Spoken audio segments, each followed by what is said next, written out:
Gina. Yes. Hello. Hello, Andrew. All right, so first question is, the movie is so timely to what's going on in the world today. Kind of speak to the timeliness of this film in regards to what's happening. So Ms. Bala is an action movie, and it was a reimagining of an incredible film that the studio, clearly, as studios do, they love to reimagine and reboot, remake, and rightfully so, I completely understand that. But that being said, it was a reimagining of a film to contextualize for today, to walk in the journey of a woman going from ordinary to extraordinary, to see a woman gain, own her power, and what it takes for her to get there in this circumstance. You're very much so following Gloria, and because it's a reimagining of a Mexican film, it's going to play in our world, correct? And because it was made by 95% Latinx in front of and behind the camera, we got to tell the story, authenticate the story, just like Jason Bourne's in like Russia or Sweden or wherever it is. It's like, that's their story, and then this is ours, and this is where we live, and this is where we play, right? So we have to use our stories. That being said, she weaves through these spaces, but it is not about that. It is about her and her experience. And so what I loved about the reimagining of it is that you have a woman with an agenda who reflects so many women we see today that have saved and continue to save themselves and others, which again, seldom and is very rare.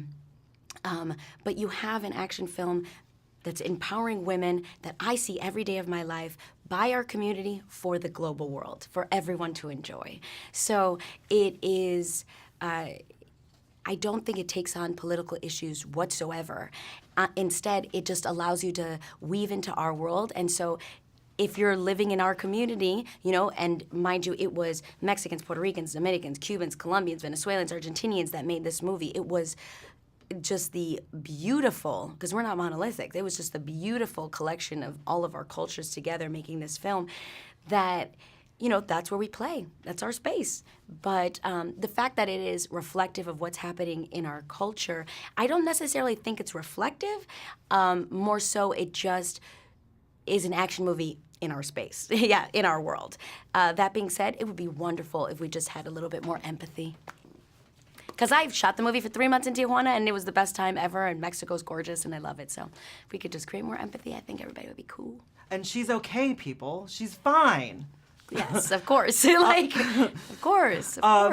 One of the taglines in the movie is "The bullet settles everything." What settles everything in your own life? Transparency, communication, kindness. That's what settles everything in my life. How do we get there as a people? I don't know.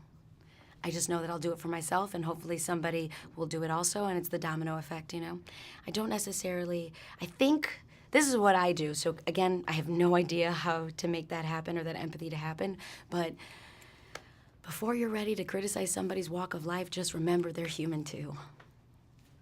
Well put, Gina. Yeah. Thank you so much. Thank you so Great much. to see you, Andrew. Given our current political climate, this movie is so timely. But, you know, what are your thoughts on what's going on in the world today in terms of the border wall, in terms of border security?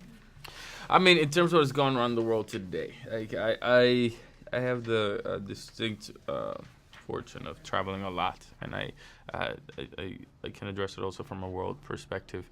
It's happening in so many places, and this is also not new. You know, I think the divisions that we're going through, you got to contextualize them also historically. Right now, we just have a lot of eyes on it. You know, we have a lot of access to information.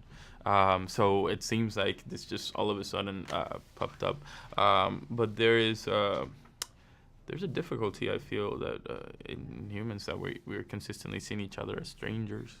We're seeing each other as like people that we can't relate to, that we have so little in common. All this traveling that I do proves the opposite. And everywhere I go, we have like idiosyncrasies in our cultures and all that beauty, but everyone pretty much aspires to the same. To be healthy, to provide for their families, to have some sort of enjoyment in their lives, and just to figure things out. And I feel like if people would just sit down a little bit like more often with each other, travel a little bit more for those who have the, you know, if that was an option, a lot of this would just secede. But I definitely feel that I represent a community of people, poor people of where I came from, Puerto Rico, and I definitely feel that I want people to find a little more of their subjectivity and to understand that they can also be a change, because there's a few powers that are challenging that, So in terms of kind of the border wall situation with Mexico, if you were in charge, how do you think we should handle this situation? If I was a president? I want you to be the president, yes. So I'm the president right now? Yes, you're the president. All right, that was easy. Listen, I honestly just, again, I'm a person who knows history, and I'm a person who knows all these things. Like, I haven't seen a wall that worked so far.